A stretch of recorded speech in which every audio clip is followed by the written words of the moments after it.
呢一刻比特幣嘅行情啦，係絕對受到美伊局勢嘅影響。咁目前比特幣咧就嘗試咧企穩喺81,000蚊附近嘅位置。咁其實點解佢嘅下方賣盤會咁強嘅咧？咁就係因為美國同埋伊朗咧就有消息係只會達成共識開放呢個海峽。咁呢個消息一出咧，令到石油嘅價錢咧跌穿咗$100，而且黃金咧亦都係破咗4750蚊美金㗎。嗱，呢個消息嘅影響咧，令到成個世界嘅投資者咧，基本上有一個重新嘅佈局。咁我哋最簡單咧就睇緊目前咧同比特幣好類似嘅風險資產市場，例如係美股咧，佢都出現咗一個好瘋狂嘅上升，因為咧佢受到呢個消息嘅影響咧，咁啊資金咧不斷去湧入去呢個市場上邊。咁另外喺比特幣方面咧，同樣都係受到個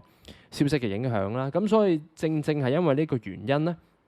就令到比特幣咧，雖然目前就處於一個嚴重超買嘅情緒啦，咁但係就未有一個大幅度嘅回落，因為下方咧仍然有一個好強嘅買盤咧去承托住嘅。好啦，咁下一步究竟比特幣咧係會繼續向上突破啊，定還是去做一個回測咧？咁其實咧，我哋可以睇翻就係目前嘅比特幣咧會有一個情況咧係可以假設嘅。咁啊，例如係咧，比特幣可能會向上咧去挑戰一個好重要嘅阻力位，咁啊大致上會喺84,000蚊嘅位置啦。咁喺目前呢一刻咧，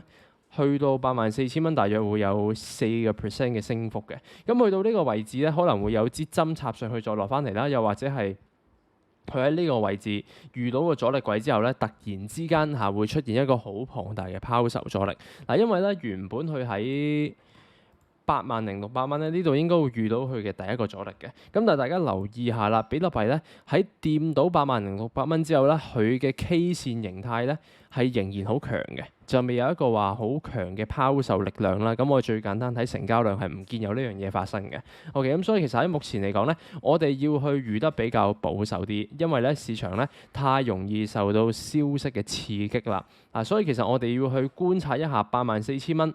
其實就係真正市場咧係曾經測試過嘅阻力位嚟嘅，支撐位嚟嘅。呢度原本係一個好強嘅支撐，喺由2025年嘅11月至到2026年嘅2月橫盤入邊咧，呢個84,000蚊咧係曾經測試過3次嘅。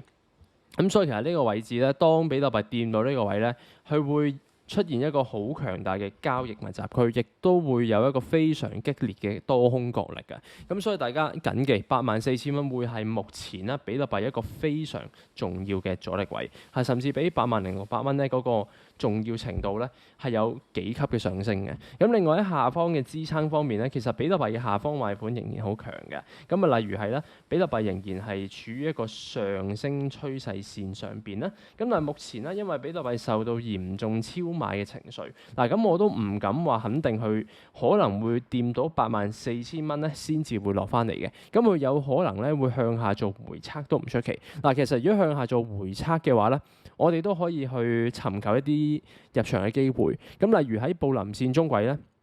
會係一個比特幣算係一個可靠嘅支撐嚟，因為上一次咧喺比特幣遇到一個雙重頂啦，大致上喺80,000蚊嘅時候咧，咁比特幣最後係喺布林線中軌遇到支撐，然後再去向上突破嘅。咁所以做一個回測，最緊要就係我哋要測出咧市場真正嘅支撐位喺邊度，而78,000蚊附近咧應該就會開始出現一個比較龐大嘅支撐位，因為如果比特幣喺82,000蚊附近開始出現嚴重超買嘅下跌情況嘅話咧，我哋最好會預得比較低會好啲。咁但係預得太過低，例如係布林線下軌咧，呢個有我自己覺得有少少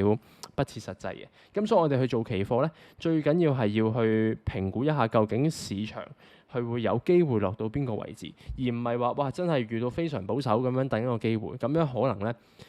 一直都唔會等到呢個機會。而我哋去做期貨咧，其實我哋可能每一日都有機會，或者每個禮拜都有機會，就睇下我哋點樣去捕捉呢個市場嘅行情。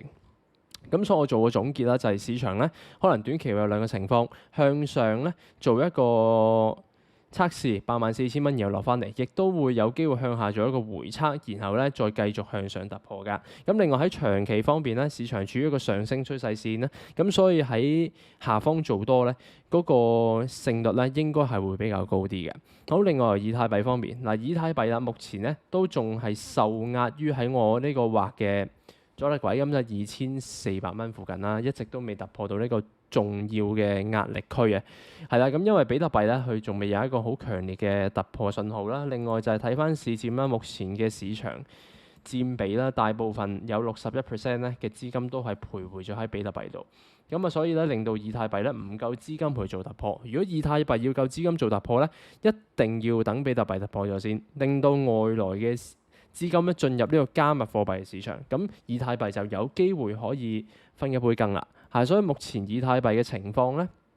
其實佢係做緊個還本啫。咁但係咧，其實下方做多亦都係一個合理嘅選擇嚟嘅，因為我哋都係參考翻比特幣嗰個策略啫。咁另外下方嘅支撐咧，就會係喺2240蚊附近，上方阻力2400蚊。咁呢個還盤一旦成功突破嘅話咧，下一關嘅阻力位就會係周線級別嘅阻力2630蚊。咁大家最緊要咧係留意呢三個位置嘅變化啦。OK， 咁呢三個位置可能都會係一啲好重要嘅入場機會啦，又或者係大家要去再留意一下㗎。如果大家係想知道準確嘅入場區域嘅話咧，咁就可以喺度加入會員群組啦。好啦，咁今日嘅分析咧去到呢度，我哋明天再會，拜拜。